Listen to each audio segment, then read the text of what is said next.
Olá, boa noite. Hoje completa uma semana da tragédia que matou 10 pessoas em Suzano. A banalização da violência e o comportamento dos jovens é o assunto de hoje. E a gente conversa com Marcos Vinícius Batista de Souza, o Cola, educador social. Tudo bem, Cola? Tudo bem, boa noite. Prazer poder estar aqui com vocês. Também conversamos com Letícia Giribello Gomes do Nascimento, presidente da Comissão da Criança e do Adolescente da OAB de Santos. Tudo bem, doutora? Bem-vinda. Tudo bem, muito boa noite. Boa noite. Vamos falar um pouquinho sobre essa tragédia que movimentou o Brasil, completa hoje exatamente uma semana. Como é que vocês analisam a tragédia de Suzano, o que aconteceu lá? Bom, a gente tem tido a oportunidade de estar em algumas escolas fazendo o trabalho e nós estávamos em uma escola, acabamos de sair de uma escola quando ficamos sabendo da notícia e realmente deixou a gente muito abalado, voluntários, os alunos, quando nós na sequência já estivemos em outras escolas no dia seguinte, a gente percebeu uma empatia, um sentimento de dor geral, sabe? De indignação, de tentar entender o que aconteceu e ainda continua isso, mas hoje podemos já fazer uma reflexão um pouco mais profunda, tentar entender, estar mais perto com os jovens e dialogando para ver o que leva as pessoas a fazerem isso, né? Então, acho que o sentimento hoje da conversa com os jovens, com os voluntários, com pessoas na rua, a gente percebe o desejo de tentar entender, de tentar superar, de tentar perceber se tem mais pessoas tentando fazer alguma coisa nesse sentido. De alguma maneira provocou uma nova necessidade de começar a olhar mais as pessoas, começar a sentir mais as pessoas. O que você está sentindo? De tocar, né? Exatamente. A gente tem muito essa questão da internet, do virtual, mas a gente está vivendo uma necessidade enquanto sociedade de se tocar, de se olhar olho no olho, de se conversar. Eu acho que esse é o grande ponto a ser discutido hoje, né? Agora, o Cola trabalha com um projeto educacional nas escolas da região. A Letícia é presidente da Comissão de Criança e Adolescente da OAB. Como é que você vê tudo isso que aconteceu e a repercussão que causou aqui na nossa região, Letícia? É tudo muito triste, né, Roberta? Nós estamos passando por um momento grande de instabilidade desses jovens, instabilidade emocional, social, né? Nós vivemos uma era de transição, tanto no Brasil como no mundo. Então, eu acredito que isso mexa muito, além da puberdade em si já ser uma fase difícil, de mudanças hormonais, existe toda essa instabilidade que gera conflitos, que geram incertezas, né? E muitas vezes isso provoca atos de violência como esse. Agora, casos assim, eles acabam revelando uma onda de pânico geral, né? Sim. A gente teve nessa semana muitas mensagens pelo WhatsApp que inclusive fecharam algumas escolas da região com ameaças de que entrariam em escolas de Praia Grande, né? A polícia acredita que foi um fake news, mas isso acaba gerando uma onda de pânico em toda a sociedade de uma forma geral. Sim, o áudio, né, chegou até a direção, coordenação, aí na hora vai para os alunos, e uma das coisas que a gente tem conversado muito, principalmente nessa questão de grupo, é evitar o compartilhamento de, mesmo que seja legítimo algo que esteja acontecendo, mas se expõe, se tem alguma coisa de ameaça mais forte para evitar esse compartilhamento. E isso foi assim, fomentou muito rápido. Em uma das escolas que a gente tem um projeto, realmente chegou isso, nós estivemos perto da direção, da coordenação. Foi a escola citada, né, no áudio? Isso, a escola citada no áudio, né? Então, a gente percebeu um pânico, assim, real dos alunos, né? Mas nós estávamos lá tentando estar perto. É claro que também ficamos preocupados em relação a isso, mas a gente percebeu que era um fake news, era só algo para gerar um pânico, né, nesse sentido. Você acha que a sociedade doente está se aproveitando disso, desse momento, Letícia? A disseminação do medo, do ódio, as pessoas que têm índoles, né, complicadas, até a gente chama de psicopatas, aproveitam sim desse momento de instabilidade para fomentar essas ideias. Inclusive, tivemos um problema no início da semana dentro de uma faculdade, não só escolas com crianças mais novas, mas de alunos que entraram e causou um verdadeiro pânico. Os alunos foram dispensados mais cedo por portarem aquelas armas de airsoft. Não sei qual foi o desfecho final, mas foram todos encaminhados para a delegacia, prestar esclarecimentos e assim, aquilo causou um burburinho na faculdade e um verdadeiro pânico. Agora, vocês acham que todo esse acontecimento de Suzano, o que ele pode trazer de lição aqui para a Baixada Santista? Já trouxe pânico, já trouxe alerta, agora existe alguma coisa que a gente possa tomar como lição? É interessante que no ambiente de luto há uma reflexão da vida, sabe? E a gente olha para essa tragédia e a gente não deseja que isso aconteça conosco, mas imediatamente a gente vê as pessoas tentando ao máximo criar oportunidades, momentos onde a gente possa dialogar sobre isso. Então, na quinta-feira, logo após o que aconteceu, né, Suzano, a gente recebeu a ligação de alunos, né? Assim, olha, vocês não podem desenvolver um projeto para a gente bater um papo sobre isso, mas eles queriam para sexta-feira. A gente, sexta-feira não dá, vamos pensar para a próxima semana. E, então, assim, os próprios alunos entenderam. E aí a gente provocou eles, nós vamos levar psicólogos para a gente conversar, mas são vocês que vão ir junto conosco e dizer o porquê que vocês nos convidaram. Então, assim, eles tiveram autonomia, então foi bem bacana essa intenção deles de conversar, de pensar sobre. Agora, existe esse ponto de vista, né, Cola, que é essa reflexão por parte dos jovens, essa necessidade de se conversar, de se expor os sentimentos. Agora, também existe o lado negro, né, Letícia, que a gente vê essas imagens sendo compartilhadas de uma forma tão banal pelas redes sociais. Muitas vezes, antes de os familiares receberem as notícias oficiais, né, sobre aqueles adolescentes, eles já estavam recebendo pelo celular, pelas redes. E, inclusive, no dia do atentado, houve uma paralisação, podemos chamar assim, das redes sociais, exatamente por conta disso. Uma coisa que eu vejo, Roberta, é que o Brasil ele é muito carente na parte de saúde mental, principalmente para o adolescente. Eu acho que não seria uma solução, né, mas uma prevenção, que se criasse uma legislação que obrigasse a existir um psicólogo em tempo integral em cada escola, principalmente nas escolas públicas, porque as escolas particulares já têm todo um aparato. Mas esses jovens estão precisando de auxílio, estão precisando conversar, estão precisando desse apoio emocional. E eu acho que isso é primordial para que se evite casos como esse. Ok.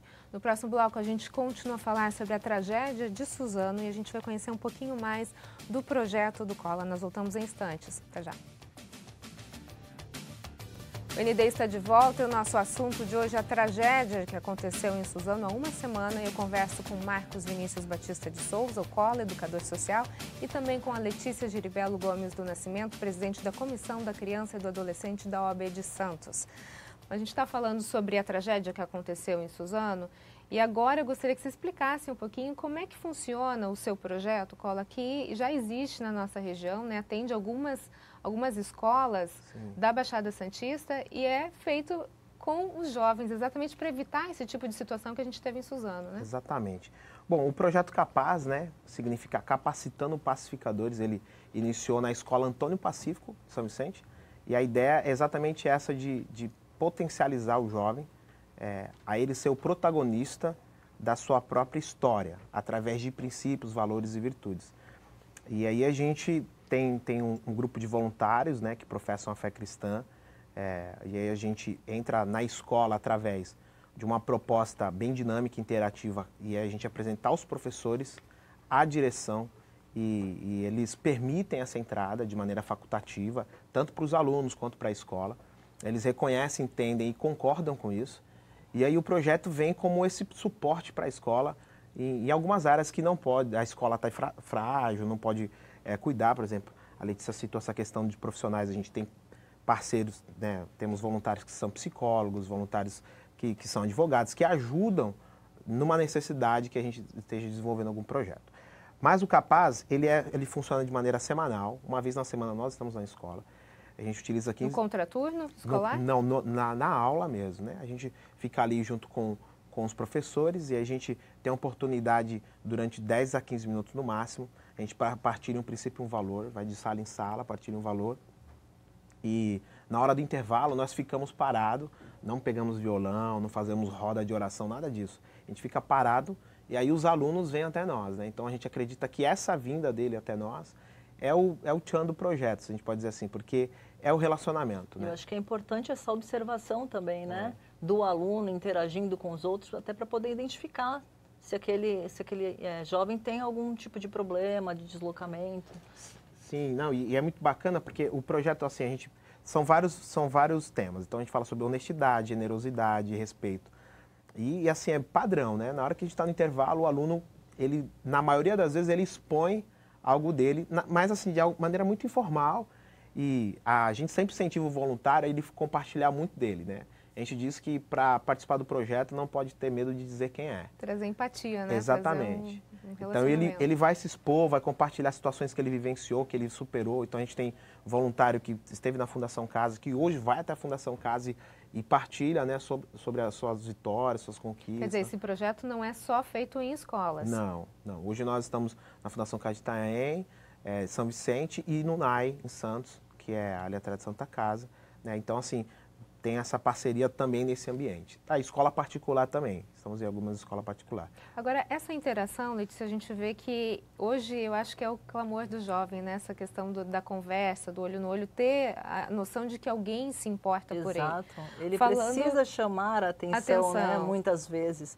E ele quer a atenção, ele necessita disso. Falando do ponto jurídico, será que os conselhos tutelares das cidades, eles não deveriam, de repente, entrar um pouco mais nessa esfera escolar, ter um pouco mais de relacionamento para saber o que acontece com essa criança, com esse jovem? Certamente, Roberto, eu entendo que sim, mas muitas vezes precisa de um diálogo melhor com as escolas, porque às vezes as escolas também criam alguns empecilhos para esses conselheiros tutelares estarem lá com tanta frequência. Então precisa de um melhor relacionamento nessa parte para a gente implementar, né, esse diálogo com os alunos, conselheiros tutelares e direção das escolas.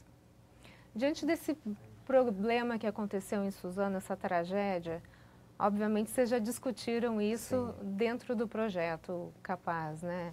Cola, você conseguiu identificar uma certa empatia? A gente observa muito. Tem um momento do projeto que a gente faz uma interação onde eles podem escrever uma carta a Deus, né? Essa carta é uma carta de confissão, de cobrança, de agradecimento. E nessa carta, na maioria das vezes, é uma carta de pedido de socorro. E a gente percebe o quanto, sabe, eles não estão revelando que vão ter uma ideia de pegar uma arma e fazer o que aconteceu. Mas mostra a coragem que ele vai ter de tomar uma atitude que vai prejudicá-lo. E aí isso faz com que a gente se aproxime, gere um relacionamento, né? Ouve mais, né? Desmistifica um pouco do que está acontecendo, porque a tendência é ficar firulando muito naquilo que ele acredita que ele vai fazer. Então, se ele quer se cortar, está tentando tentativa suicida, alguma coisa nesse sentido. Mas aí a gente tenta trazer para um outro olhar. Pô, então vamos construir outras coisas, vamos passear, né? Então a gente sempre tenta quebrar um pouco dessa partilha. Às vezes fica muito no melancólico e é uma coisa que a gente tenta sair na maioria das vezes, né? Direcionar para outro ponto. Focar em outro lugar onde eles poderão descobrir algo que eles não sabiam. Puxa, eu tenho isso, né? E na Praia Grande, a gente tem um momento onde a gente tem um Fala Sério, que a gente fala sobre suicídio. Isso aconteceu no ano passado. E a coordenadora sinalizou isso com muita alegria. Teve um aluno que há muito tempo que ele não estava indo para a escola, e eles foram no dia que a gente estava fazendo esse evento. Ele vivia encapuzado, vivia, né, muito acanhado, e depois, né, desse momento onde ele conseguiu prestar atenção nele, outras pessoas ouviram, conseguiram conversar, esse ano ele já voltou, está no período da manhã, continua estudando, só que já não está mais com o capuz, e foi identificado que ele era superdotado, né? Então que ele era um menino que tinha muita habilidade. Então pode ser que a apatia dele era a falta de entendimento das pessoas em relação a ele. Então tem reflexo, sabe? Tem que estudar o comportamento humano, né? Isso. Não é 1 mais 1 igual a 2. Quando a gente fala de comportamento, né, é um mundo muito vasto. É isso. Agora você está com um livro na mão aí, esse livro é do projeto? Esse aqui é o livro do projeto, na verdade ele é um caderno, né? Então, ideias práticas e criativas para a capelania escolar. Deixa eu mostrar aqui para os nossos telespectadores. Esse é um projeto que é um livro que conta a história. Ele vai contar a história de como iniciou o projeto e tem os cadernos. São 34 lições, praticamente para o ano, e é onde a gente consegue trabalhar os valores com os alunos. E a gente já tem o nosso caderno, que logo vai ser publicado, o caderno 2, só que a gente vai trabalhar as datas comemorativas. Então a gente vai falar sobre o Corpus Christi, Dia das Mães, Consciência Negra e assim por diante. Você falou que durante essas conversas que vocês têm, vocês conseguem identificar algum tipo de comportamento que possa levar a alguma tragédia, né? Você conseguiria definir qual é o perfil desse jovem? É difícil, a gente está falando sobre isso, né? Não é um perfil psicológico, a gente consegue observar um perfil social, né? É muito simplista enxergar de uma só ótica. São vários fatores que englobam até ocorrer um desastre como esse, ou um comportamento tão violento a esse ponto. Exatamente. E aí, assim, nós estamos na escola pública, estamos em escola particular e estamos na Fundação Casa.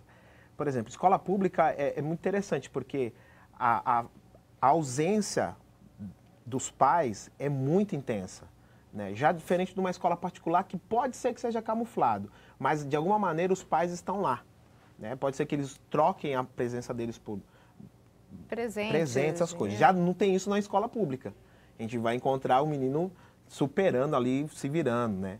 Então, a gente percebe um pouco o perfil social, mas como é que a gente vai identificar essa questão do perfil social? A gente observa os relacionamentos. Então, aquele aluno que não tem uma comunicação clara, aquele que não está perto, a gente se aproxima mais e vai de uma maneira mais intencional, provoca ele começar a conversar. Mas tem aqueles outros que já conseguem ter uma coragem de abrir, de conversar, de brincar, né? Então, eu acho que é um perfil mais... não quer dizer que todos, então, os que ficam calados... Não é isso. A depressão se mostra de vários jeitos, exatamente, né? Em cada pessoa é uma reação diferente, isso. Não existe um padrão. É isso, é isso. Ok, no próximo bloco a gente continua a falar sobre o massacre em Suzano. Nós voltamos em instantes. Até já.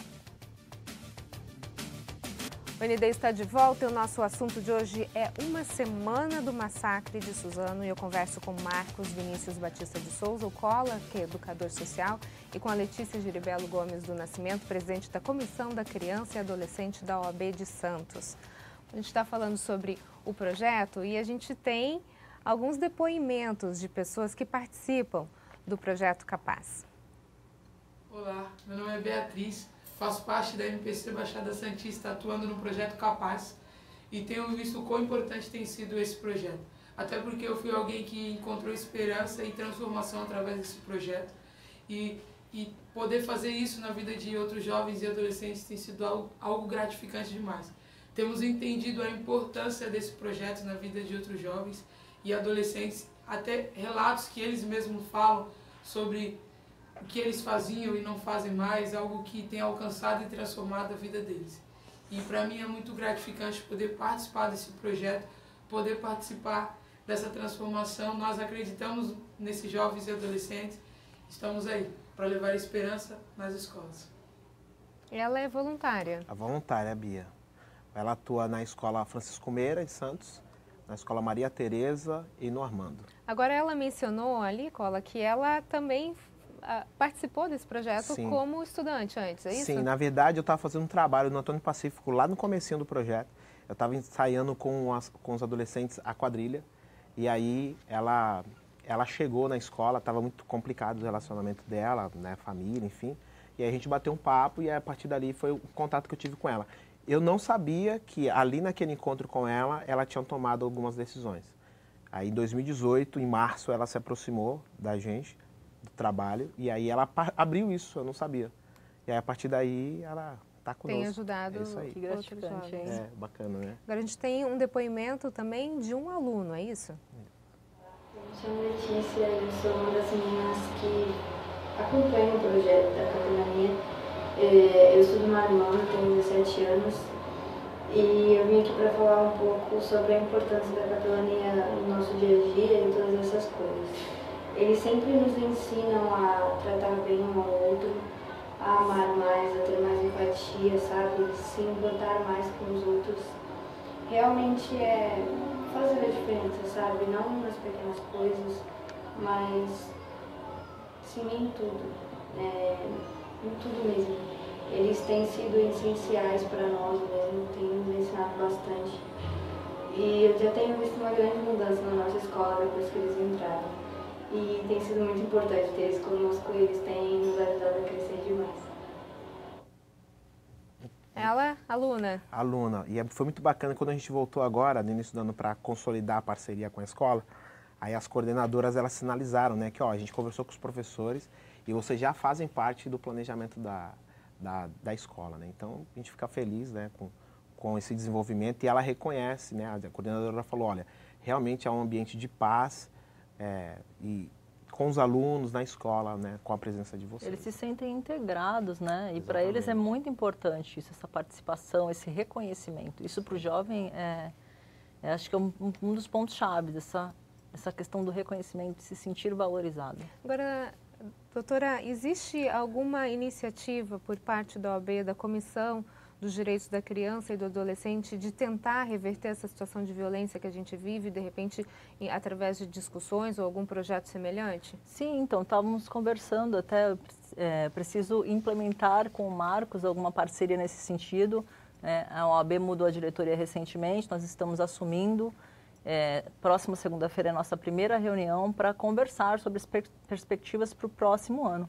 E, sem dúvida, isso está no meu projeto, para auxiliar os jovens, né, nessa questão toda, desse apoio psicológico e talvez ampliar isso para outras escolas em Santos, porque o projeto é bem forte, parece que em São Vicente, em Praia Grande. A gente quer reforçar isso nas escolas de Santos. Agora, através de todo esse acontecimento, alguns assuntos vieram à tona, né? Um deles foi a questão do bullying, outra questão da nova resolução, das novas regras para posse de arma, posse e porte. Você acha que essa questão da mudança de posse e porte de arma foram essenciais para esse tipo de coisa? Ou não, eu não vejo dessa forma. Na verdade, não houve alteração no porte de armas, né? A alteração do decreto foi apenas para a posse. E o que foi alterado em relação a essa questão é que antes você precisava comprovar a real necessidade de ter uma arma na sua casa, no ambiente rural, no seu local de trabalho. Isso era fiscalizado no momento do requerimento, agora não. Basta a simples alegação, não que não exista mais controle, existe sim os órgãos competentes, que é a Polícia Federal, que fiscaliza o porte de armas, mas isso foi flexibilizado. Mas eu acho que isso não tem relação nenhuma com o ataque, com esse massacre de Suzano, não influencia. Paula, a gente está no finalzinho do nosso programa. Eu gostaria que você desse um recado para os jovens, para os adolescentes que vivenciaram essa tragédia, que passam, às vezes, por algum tipo de conflito. A minha mensagem é que você continue sendo a força, sabe? O jovem adolescente, eles têm uma força. E você possa canalizar essa força exatamente naquilo que promova a paz, a transformação. Aí tem uma outra frase do projeto da MPC, que é o tudo muda quando você muda. Então, a gente incentiva muito a você tomar a atitude correta para mudar onde você está.